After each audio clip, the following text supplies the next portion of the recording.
ಸಾವಿರಾರು ಹೆಣ್ಮಕ್ಳಿಗೆ ಮೋಸ ಮಾಡಿದಾಳೆ. 3 ಜನನು ಸೇರಿ ನನ್ನ ಹತ್ರ 23 ಲಕ್ಷ ತಗೊಂಡಿದ್ದಾರೆ. ನಾನು ಪಕ್ಕದಲ್ಲಿದ್ದೀನಿ, ನನಗೋರ್ಗೂ ಆಗಲ್ಲ ಅನ್ನೋದನ್ನೇ ಇಟ್ಕೊಂಡು ನನ್ನ ಮೇಲೆ SC/ST ಆ್ಯಕ್ಟ್ ಮಿಸ್ಯೂಸ್ ಮಾಡ್ಕೊಂಡು ಫಾಲ್ಸ್ ಕಂಪ್ಲೇಂಟ್ ಕೊಟ್ಟು ನನ್ನ A3 ಮಾಡಿ ನನ್ನ ಮಗನ A4 ಮಾಡಿದ್ದಾರೆ ಸರ್.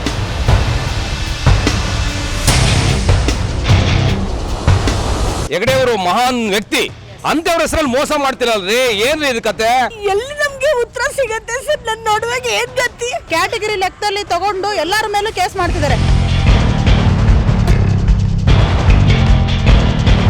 ಫುಲ್ಲು ತೊಗೊಂಡು ಹೋಗ್ಬಿಟ್ಟಿದ್ದಾರೆ. 26.5 ಲಕ್ಷ 107 ಗ್ರಾಮು ಚಿನ್ನ ಇಸ್ಕೊಂಡ್ಬಿಟ್ಟಿದ್ದಾರೆ. ಮದುವೆಗೆ ಹೊಟ್ಟು ಬರ್ತೀನಿ ಅಂದ್ಬಿಟ್ಟು ಹೋಗಲ್ಲ. ಏನು ಮಾಡ್ಕೊಂತ ಅವನು ದುಡ್ಡು ಬಿಟ್ಲಿ ದುಡ್ಡು ಬಿಟ್ಟು ದೊಡ್ಡ ಜನ ನನ್ನ ಮೇಲೆ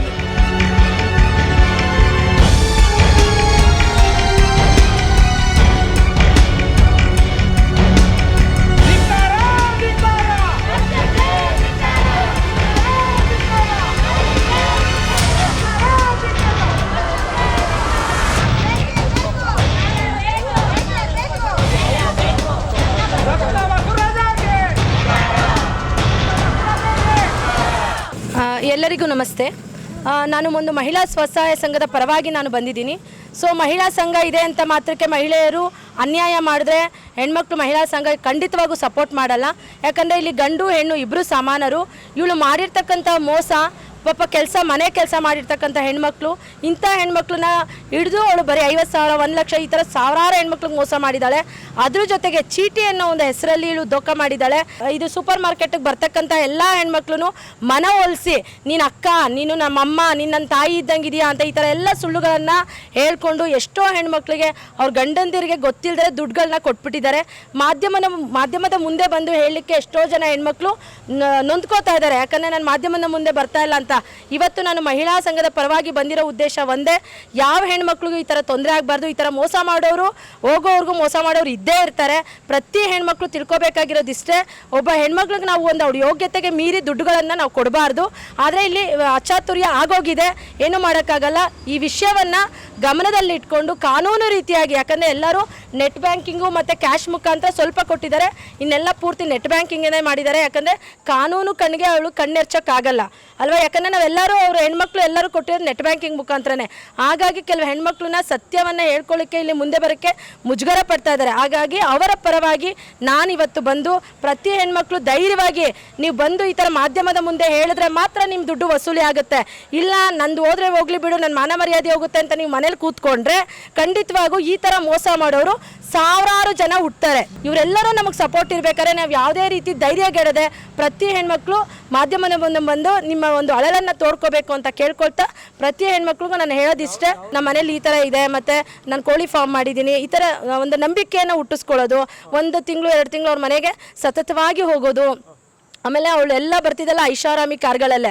ನಮ್ಮ ಹೆಣ್ಮಕ್ಳೇನು ಏನೋ ತುಂಬ ಚೆನ್ನಾಗಿರೋರು, ಜೋರಾಗಿರೋರು, ಈ ಥರ ಅನ್ಯಾಯ ಮಾಡಲ್ಲ, ಒಂದು ಅನುಕಂಪದ ಮೇಲೆ ಇದು ಮಾಡ್ಕೊಂಬಿಟ್ಟಿದ್ದಾರೆ. ಇವ್ರ ಮನೆಗೆ ನೋಡಿ, ನನ್ನ ತಾಯಿಗೆ ಹಾರ್ಟ್ ಅಟ್ಯಾಕ್ ಆಗಿದೆ ಅಂತ ಅವಳು ಹೋಗಿ ಇಸ್ಕೊಂಡು ಹೋಗಿರೋದು ವಿಚಾರ. ನಮ್ಮ ತಾಯಿ ಹಾಸ್ಪಿಟ್ಲಲ್ಲಿ ಇದ್ದಾಳೆ, ರಾಷ್ಟ್ರೋತ್ತನ ಹಾಸ್ಪಿಟ್ಲಲ್ಲಿ ಅಂತ. ಯಾಕಂದರೆ ಇವರು ನಮ್ಮ ತುಂಬ ಆತ್ಮೀಯರು, ನಮ್ಮ ಸ್ವಸಹಾಯ ಸಂಘಗಳಲ್ಲೇ ಇದ್ದವರು.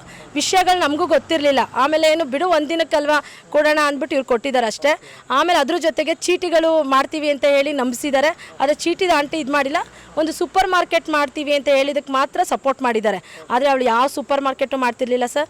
ಬರೀ ಮನೆಗೆ ಹೋಗೋದು, ಅರ್ಶಿನ ಕುಂಕುಮ ಕೊಟ್ಟು ಒಂದು ಒಳ್ಳೆ ಸೀರೆ ಕೊಡೋದು, ಅವ್ರ ವಿಶ್ವಾಸನ ಗಿಟ್ಟಿಸ್ಕೊಳ್ಳೋದು, ಆಮೇಲೆ ದುಡ್ಡು ಇಸ್ಕೊಂಡ್ಮೇಲೆ ನೀನು ಯಾರೋ ಗೊತ್ತೇ ಇಲ್ಲ ಅನ್ನೋದು. ಒಬ್ಬರ ಹತ್ರ ತಗೊಳ್ಳುವಾಗ ನಮಗೆ ಗೊತ್ತಿರಲ್ಲ ಇನ್ನೊಬ್ರ ಹತ್ರ ತಗೊಳ್ತಾರೆ ಅಂತ. ನಮ್ಗೆ ಹೇಳೋದೇನೋ, ಅಮ್ಮ ನಿಮ್ಮ ಹತ್ರನೇ ಬಂದಿರೋದು, ನಾವು ನೀವೇ ಸಹಾಯ ಮಾಡ್ಬೇಕು ನಮಗೆ, ನಾವು ಯಾರ ಹತ್ರನೂ ಕೇಳಲ್ಲ, ನಾವು ಮರ್ಯಾದಸ್ಥರು ತುಂಬ. ನಮ್ಮ ಅಮ್ಮಂಗೆ ಹಾರ್ಟ್ ಆಪ್ರೇಷನ್ ಮಾಡಬೇಕು, ನಾವು ಹೆಲ್ತ್ ಇನ್ಶೂರೆನ್ಸು ಮಾಡಿಲ್ಲ, ನಮಗೆ 8.5 ಲಕ್ಷ ರೂಪಾಯಿ ಬಿಲ್ ಆಗಿದೆ ಅಂತ ಒಂದ್ಸತಿ 8.5 ಲಕ್ಷನೂ ತೊಗೊಂಡು ನನ್ನ ಹತ್ರ. ಮತ್ತು ಇನ್ನೊಂದು ಸೂಪರ್ ಮಾರ್ಕೆಟ್ ಮಾಡ್ತೀನಿ ಅಂತ ಮಾಡಿದ್ಲು, ಅದನ್ನು ಅಡ್ವಾನ್ಸ್ಗೆ 5 ಲಕ್ಷ. ಮತ್ತು ನಂದಿನಿ ಫ್ರಾಂಚೈಸಿ ತೊಗೋತೀನಿ ಅಂತ 6 ಲಕ್ಷ. ಈ ಥರ ಕೊಟ್ಟಂಗೆ ತೊಗೊಂಡು ಮೇಡಮ್ ಎಲ್ಲನೂ ನಾನು ವಾಪಸ್ ಕೊಡ್ತೀನಿ ನಿಮಗೆ, ಅಕ್ಕಿ ಲೋಡ್ ಬಂದಿದೆ ಅಂತ ಅವ್ರ ಅಮ್ಮನ್ನ ಕರ್ಕೊಂಬಂದ್ಲು. ಫಸ್ಟು ಅಮ್ಮ ಮಗಳು ಬಂದರು, ಆಮೇಲೆ ತಮ್ಮನೂ ಬಂದ. 3 ಜನನೂ ಸೇರಿ ನನ್ನ ಹತ್ರ 23 ಲಕ್ಷ ತೊಗೊಂಡಿದ್ದಾರೆ. 3 ಜನನೂ ಸೇರಿ 23 ಲಕ್ಷ ಕಳ್ಕೊಂಡಿದ್ದೀನಿ. ಅದೇ ಫಸ್ಟ್ ತಾಯಿ ನನಗೆ ಇದು ಕೊಡಿ ಹಾರ್ಟ್ ಆಪ್ರೇಷನ್ಗೆ ಅಂತ, ಆಮೇಲೆ ಮಗಳು ಅಂಗಡಿ ಮಾಡ್ತೀನಿ ಅಂತ. ಮಗ ಅಕ್ಕಿ ಲೋಡ್ ಬಂದಿದೆ, ಲಾರಿಲಿ ಅಕ್ಕಿ ಲೋಡ್ ನಿಂತಿದೆ, ಅದನ್ನು ಡೌನ್ಲೋಡ್ ಇದು ಲೋಡ್ ಮಾಡ್ಕೋತೀನಿ, ಆಮೇಲೆ ನಿಮಗೆ ಮೇಡಮ್ ನೆಕ್ಸ್ಟ್ ವೀಕೇ ಕೊಟ್ಬಿಡ್ತೀನಿ ಅಂತ 9 ಲಕ್ಷ ಇಸ್ಕೊಂಡ. 5 ಲಕ್ಷ ಆನ್ಲೈನೇ ಮಾಡಿದ್ದೀನಿ, 4 ಲಕ್ಷ ಕ್ಯಾಶ್ ಕೊಟ್ಟಿದ್ದೀನಿ. ಇವಾಗ ಕೇಳಕ್ಕೆ ಹೋದರೆ ಯಾರು ಕೈಗೆ ಸಿಗ್ತಾ ಇಲ್ಲ. ಇವಳು ಕೇಳಿದ್ರೆ ವರ್ಷ ನೀವು ಹೋಗಿ ಕೋರ್ಟ್ಗೆ ಹೋಗಿ ಕೇಸ್ ಹಾಕ್ಕೊಳ್ಳಿ, ಚೆಕ್ ಕೊಟ್ಟಿದ್ದೀನಲ್ವಾ, ಆಂಡಿಮೆಂಟ್ ಕೊಟ್ಟಿದ್ದೀನಲ್ವಾ, ಬಾಂಡಲ್ಲಿ ಬರ್ಕೊಟ್ಟಿದ್ದೀನಲ್ವಾ, ಕೇಸ್ ಹಾಕ್ಕೊಳ್ಳಿ ನೀವು, ಇಲ್ಲ ಅಂಗಡಿ ಹತ್ರ ಬಂದು ಏನಕ್ಕೆ ಮಾಡಿದ್ದೀವಿ. ಸರ್ ನಾನು ದುಡ್ಡು ಕೊಟ್ಟಿಲ್ಲ. ನನ್ನ ಹೆಸರು ಸುಕನ್ಯಾ ಅಂತ, ಇಲ್ಲೇ ಪಕ್ಕದಲ್ಲೇ ಇರೋದು. ನಾನು 4 ವರ್ಷದಿಂದ ನಾನು ಆಕೆ ಹತ್ರ ಮಾತು ಆಡಿಲ್ಲ, ಏನಿಲ್ಲ ಸರ್. 4 ವರ್ಷದಿಂದ ನಾನು ಒಂದು ದಿನನೂ ಅವ್ರ ಹತ್ರ ಮಾತಾಡಿಲ್ಲ. ಸುಮ್ಮನೆ ಪ್ರೊವೋಕ್ ಮಾಡೋದು, ಕೆಟ್ಟದಾಗ ಬೈಯೋದು ಎಲ್ಲ ಮಾಡ್ತಿರ್ತಾರೆ. ಆದರೂ ನಾವು ಅವ್ರ ಹತ್ರ ಹೋದರೆ ಅವ್ರ ಥರನೇ ನಾವು ಮಾತಾಡಬೇಕಾಗುತ್ತೆ ಅನ್ನೋ ಕಾರಣದಿಂದ ನಾನು ಯಾವತ್ತೂ ಅವ್ರ ಹತ್ರ ಜಗಳ ಮಾಡಿಲ್ಲ. ಇವ್ರದ್ದೆಲ್ಲ ಇನ್ಸಿಡೆಂಟ್ಸ್ ಒಂದೊಂದೇ ಆಚೆ ಬರ್ತಾ ಇರುವಾಗ ಮತ್ತು ಸಪ್ಲೈಯರ್ಸು ತುಂಬ ಜನ ಸಪ್ಲೈಯರ್ಸ್ ಬರ್ತಾರೆ ಸರ್ ಇಲ್ಲಿಗೆ. ಸಪ್ಲೈ ಮಾಡಿರೋರಿಗೆ ಅವ್ರು ದುಡ್ಡು ಕೊಟ್ಟಿರಲ್ಲ. ಏನಾಗುತ್ತೆ, ಅಂಗಡಿ ಹತ್ರ ಇವ್ರಲ್ಲಿ ಕ್ಯಾಮ್ರಾದಲ್ಲಿ ನೋಡ್ಕೊತಾ ಇರ್ತಾರೆ. ಯಾರೋ ಬಂದಿಲ್ಲಿ ನಿಂತ್ಕೊಂಡು ಕಾಲ್ ಮಾಡ್ತಾರೆ, ಅವ್ರು ಫೋನ್ ತೆಗಿಯಲ್ಲ, ಕ್ಯಾಮ್ರಾದಲ್ಲಿ ನೋಡ್ಕೊತಾ ಇರ್ತಾರೆ. ಅವ್ರು ಫೋನ್ ತೆಗೆದೇ ಇದ್ದಾಗ ಮನುಷ್ಯರಾದವರು ಅಕ್ಕಪಕ್ಕ ವಿಚಾರಿಸ್ತಾರೆ. ಅವ್ರು ನನ್ನ ಅಂಗಡಿಗೆ ಬಂದು ಮೇಡಮ್ ಈ ಅಂಗಡಿ ಯಾವಾಗ ತೆಗೀತೆ ಏನು ಅಂತ ವಿಚಾರಿಸ್ತಾರೆ. ನಾವು ಹೇಳಲ್ಲ ಸರ್, 1-2 ವೀಡಿಯೋನೂ ಮಾಡಿದ್ದೀನಿ ನಾನು ಬಂದು ವಿಚಾರಿಸೋದನ್ನು. ನಾವು ಗೊತ್ತಿಲ್ಲ ಸರ್ ನಮಗೆ ಆ ವಿಷಯ ಅಂದ್ಬಿಡ್ತೀವಿ. ಬಟ್ ಅವರು ಅದನ್ನೆಲ್ಲ ಮನಸ್ಸಲ್ಲಿ ಇಟ್ಕೊಂಡು ಈಗ ಇವರೆಲ್ಲರೂ ನಂಗೆ ತುಂಬ ವರ್ಷದಿಂದ ಪರಿಚಯ ಇದ್ದಾರೆ. ಇವರೇನು ವ್ಯವಹಾರ ಮಾಡುವಾಗ ನನ್ನ ಥ್ರೂ ಮಾಡಿಲ್ಲ. ಬಟ್ ನಾನು ಪಕ್ಕದಲ್ಲಿದ್ದೀನಿ, ನನಗೋರ್ಗೂ ಆಗಲ್ಲ ಅನ್ನೋದನ್ನೇ ಇಟ್ಕೊಂಡು ನನ್ನ ಮೇಲೆ SC ಆ್ಯಕ್ಟ್ ಮಿಸ್ಯೂಸ್ ಮಾಡ್ಕೊಂಡು, ನಾನು ದುಡ್ಡು ಕೊಟ್ಟಿಲ್ಲ, ಏನೂ ಇಲ್ಲ, ಆ್ಯಕ್ಟ್ನ ಮಿಸ್ಯೂಸ್ ಮಾಡಿಕೊಂಡು ಫಾಲ್ಸ್ ಕಂಪ್ಲೇಂಟ್ ಕೊಟ್ಟು ನನ್ನ A3 ಮಾಡಿ ನನ್ನ ಮಗನ A4 ಮಾಡಿದ್ದಾರೆ ಸರ್. ಹೆಂಗೆ ಮಾಡ್ತಾರೆ ಇದನ್ನು ಅಂತ. SC ಆ್ಯಕ್ಟ್ನ ಹೆಂಗೆ ಮಿಸ್ಯೂಸ್ ಮಾಡ್ಕೋತಾರೆ. ಏನೋ ನಾವು ಮಾಡಿದರೆ ಮಾಡಲಿ ಸರ್, ನಾನು ಏನೂ ಮಾಡಿಲ್ಲ. ನಾನು ಹೋಗೇ ಇಲ್ಲ. ಅವತ್ತಿನ ವಿಡಿಯೋ ಕೂಡ ನನ್ನ ಹತ್ರ ಇದೆ. ನನ್ನ CC ಕ್ಯಾಮ್ರಾದಲ್ಲಿ, ನನ್ನ ಅಂಗಡಿ CC ಕ್ಯಾಮ್ರಾದಲ್ಲಿ ರೆಕಾರ್ಡ್ ಆಗಿದೆ. ಯಾರೋ ಒಂದು ವ್ಯಕ್ತಿ ಬಂದಿದ್ದಾನೆ, ನಾವು ಆಮೇಲೆ ಚೆಕ್ ಮಾಡಿದ್ದು ಸರ್. ಹೊರಗಡೆ ಅವನಿಗೆ ಪರ್ಕೆಲ್ ಹೊಡೆದಿದ್ದಾರೆ, ಅದೆಲ್ಲ ಇದೆ. ಅದರಲ್ಲಿ ನಾನು ಹೆಂಗೆ ಹೋಗಿದ್ದೀನಿ ಸರ್. ನನ್ನ ಹೆಸರು ಗೌತಮ್ ವರ್ಮ, ಗಿನ್ನಿಸ್ ರೆಕಾರ್ಡ್ ಅಂತ.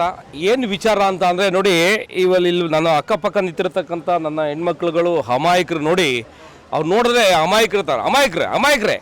ಯಾಕಂತಂದ್ರೆ ಒಂದು ಹೆಣ್ಮಗಳಿಗೆ ಒಬ್ಬ ಹೆಣ್ಮಗಳು ಇಷ್ಟು ಜನಕ್ಕೆ ಮೋಸ ಮಾಡ್ತಾಳೆ ಅಂದರೆ ನಿಜವಾಗ್ಲೂ ಎಲ್ಲಿದೆ ಸರ್ಕಾರ, ಎಲ್ಲಿದೆ ಮತ್ತು ಪೊಲೀಸ್ ಡಿಪಾರ್ಟ್ಮೆಂಟ್ ಎಲ್ಲಿದೆ ನೋಡಿ. ಇವತ್ತು ನೋಡಿ ಅರ್ಸವ್ರೆ, ಇವತ್ತು ವಾರ್ನಿಂಗ್ ಕೊಡ್ತಾ ಇದ್ದೀನಿ ನಾನು. ಗ್ರಾಮೀಣಾಭಿವೃದ್ಧಿ ಹೆಸರಲ್ಲಿ ನಮ್ಮ ಹೆಗಡೆಯವರು ಮಹಾನ್ ವ್ಯಕ್ತಿ, ಅಂಥವ್ರ ಹೆಸರಲ್ಲಿ ಮೋಸ ಮಾಡ್ತಿರಲ್ರಿ. ಏನ್ರಿ ಇದು ಕತೆ ನೋಡ್ರಿ. ಇವತ್ತೇ ನಾನು ಹೋಮ್ ಮಿನಿಸ್ಟರ್ ಹತ್ರ ಮಾತಾಡ್ತೀನಿ, 3 ಪೊಲೀಸ್ ಸ್ಟೇಷನ್ಗೂ ವಾರ್ನಿಂಗ್ ಕೊಡ್ತಾ ಇದ್ದೀನಿ. ಇನ್ನು ಅರೆಸ್ಟ್ ಆಗಬೇಕು, ಅರೆಸ್ಟ್ ಆಗಲಿಲ್ಲ ಅಂದರೆ ಮುಂದಿನ ಕ್ರಮ ತೊಗೊಬೇಕು. ನೋಡ್ರಿ ಎಲ್ಲ ಎಂತ ಹೆಣ್ಮಕ್ಳು ರೀ, ನೋಡ್ರಿ ಎಲ್ಲ ಪಾಪ ಫ್ಯಾಮಿಲಿ ಹೆಣ್ಮಕ್ಳುಗಳು, ಇವ್ರು ಎಲ್ಲಿಂದ ದುಡ್ಡು ತರಬೇಕೀಗ? ಇದೆಲ್ಲ ಸರಿ ಹೋಗಲ್ರಿ. ನಮ್ಮ ಸಂಸ್ಕೃತಿಯಲ್ಲಿ ಕರ್ನಾಟಕದಲ್ಲಿ ಹೆಣ್ಮಕ್ಳಿಗೆ ಭಾಳ ವಿಶೇಷ ಮಾನ್ಯತೆ ಇದೆ. ಹಾಗಾಗಿ ಹೆಣ್ಮಕ್ಳಿಗೆ ಮೋಸ ಮಾಡಿದ್ರೆ ಹೆಂಗೆ ಅದು? ತಗೊಂಡೋಗಿ ಒಡವೆ 1.5 ವರ್ಷ ಆಯ್ತು ಸರ್. ಇವತ್ತರೆಗೂ 107 ಗ್ರಾಮ್ ನಮ್ಗೆ ಸ್ಟೇಷನ್ ಅಲ್ಲಿ ನ್ಯಾಯ ಸಿಕ್ಕಿಲ್ಲ. ನಾವ್ ಎಲ್ಲಿ ಹೋಗ್ಬೇಕಂತ ನಮಗ್ ಚಾರ್ಜ್ ಶೀಟ್ ಹಾಕೊಂಡಿದ್ದೀನಿ, ಕೋರ್ಟ್ಗೆ ಹೋಗಿ ಅಲ್ಲಿ ಸಿಗತ್ತೆ ಅಂತಾರೆ. ಬಟ್ ಎಲ್ಲಿ ನಮ್ಗೆ ಉತ್ತರ ಸಿಗತ್ತೆ ಸರ್? ನನ್ನ ನೋಡುವಾಗ ಏನ್ ಗತಿ? ನಾವೇನ್ ದೊಡ್ಡ ಶ್ರೀಮಂತರಲ್ಲ. ಎಂತ ಅವಾಯಕ ದೃಷ್ಟಿ ನೋಡಿ ಸರ್. ಒಬ್ಬ ಎಲ್ಲರಿಗೂ ತೊಂದರೆ ಆಗಿದೆ. ತಗೊಂಡು ಆ ಥರ ಮಾಡಿದಾರೆ ಅಂದರೆ ನಮ್ಮ ಸಮಾಜದಲ್ಲಿ ಹೆಣ್ಮಕ್ಳಿಗೆ ಏನು ಸ್ಥಾನ ಇದೆ, ಎಲ್ಲಿ ಕಳ್ಕೊತಿದ್ದಾರೆ ಹೆಣ್ಮಕ್ಳು? ಈ ಥರ ಹೆಣ್ಮಕ್ಳು, ಅಮಾಯಕರ ಹೆಣ್ಮಕ್ಳು ಹುಡುಕಿ ಈ ಥರ ಮಾಡೋದ್ರಿಂದ ತಪ್ಪಲ್ವ ಸರ್? ಅವ್ರಿಗೆ ತಕ್ಕ ಶಿಕ್ಷೆ ಆಗಲೇಬೇಕು ಸರ್. ಆ ಹೆಣ್ಮಗಳೊಂದು ಕ್ಯಾಟಗಿರಿ ಲೆಕ್ಕದಲ್ಲಿ ತಗೊಂಡು ಎಲ್ಲರ ಮೇಲೂ ಕೇಸ್ ಮಾಡ್ತಿದ್ದಾರೆ.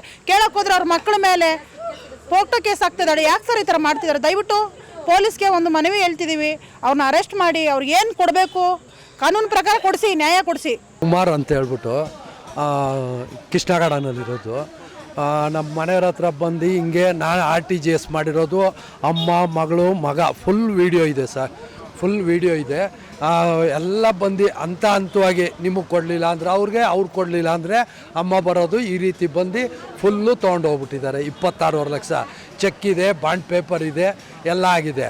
ಆಮೇಲೆ ನಾವು ಮನೇಲಿದ್ದಾಗೇ 107 ಗ್ರಾಮು ಚಿನ್ನ ಇಸ್ಕೊಂಡ್ಬಿಟ್ಟಿದ್ದಾರೆ, ಮದುವೆಗೆ ಹೊಟ್ಟು ಬರ್ತೀನಿ ಅಂದ್ಬಿಟ್ಟು.